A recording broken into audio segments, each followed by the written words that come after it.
আরজিকর কাণ্ডে বিজেপির ভূমিকা নিয়ে প্রশ্ন তুললেন নিহত চিকিৎসকের মা বাবা।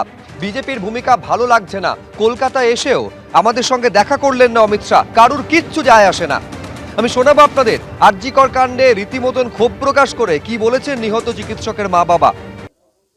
সত্যি কথা বলতে কি, সত্যি যেটা বলতে হয়, বিজেপির যে ভূমিকা সেটা আমাদের খুব একটা ভালো লাগছে না। কেননা প্রথম দিন থেকে এরা এই বিষয়টা নিয়ে কী ভাবছে জানি না। অমিত শাহজি এখানে এলেন, আমরা মেল করলাম, উনি তো আমাদের সঙ্গে দেখা করলেন না। এবং এই যে আরজিকর ঘটনা নিয়ে আজ পর্যন্ত কেউ মুখও খোলেননি, কেন জানি না।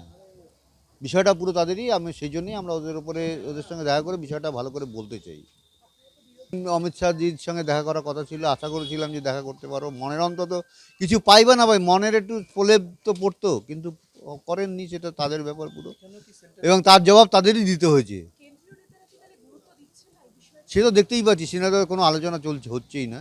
কেউই গুরুত্ব দিচ্ছেন না, কেউ না। কেউই না। 8 তারিখে আমার মেয়েটা যে ডিউটিতে গেল, রাজ্য সরকারও সে হারিয়ে গেল, মনে হচ্ছে আমাদেরই হারিয়ে গেল, আর কারো কিচ্ছু এসে গেল না। আন্দোলন যেহেতু ঝিমিয়ে পড়েছে, সরকার তার পুরনো ফর্ম যেটা আর কি সেখানে ফিরে এসে, যেমন অভিক বিরূপাক্ষকে আবার স্বাস্থ্য মানে মেডিকেল কাউন্সিলে বসানোর চেষ্টা হচ্ছে। এ সমস্ত যেহেতু আন্দোলন থিতিয়ে গেছে বলেই সরকার এই সাহসটা পাচ্ছে। তার বিরুদ্ধে আগামীকাল যে পদযাত্রা হবে, বিক্ষোভ মিছিল হবে, সেখানেও আমরা যোগ দেবো। স্বাস্থ্য ভবন মানে স্বাস্থ্য ভবন পর্যন্ত যে অভিযান হবে সেখানে আমরা যাব। এবং এখন থেকে আমাদেরও আন্দোলন করতে হবে, আমরা ভালোই বুঝে গেছি। আন্দোলন না করলে এই বিচার আমাদের হাতে, আমরাও আন্দোলনে নামবো এখন থেকে। আগামীকাল ছাত্ররা যে মিছিলে নেমেছে, বিক্ষোভ মিছিল করবে, ওই এমসিআই অফিস থেকে স্বাস্থ্য ভবন, ওখানে আমরাও যোগ দেব। এবং আমি দেশের সমস্ত নাগরিককে বলবো, এখানে আসতে যদি না পারেন, তারা যার নিজ নিজ অঞ্চলে প্রতিরোধ গড়ে তুলুন, আমাদের পাশে থাকুন, এই বার্তা দিতে চাই আপনাদের মাধ্যমে। ওদের তো সকালে দেখা গেছিল ক্রাইম সিনে, কেন ওদের অভিক দে, বিরূপাক্ষ, দেবাশিস সোম, ফরেন্সিক বিশেষজ্ঞ, এগুলো এদের তো দেখা গেছিল, কিন্তু এরা এখনো বাইরে, এবং স্বমহিমায় এরা বাইরে রয়েছে, ফিরে এসেছে নিজেদের কাজের জায়গায়।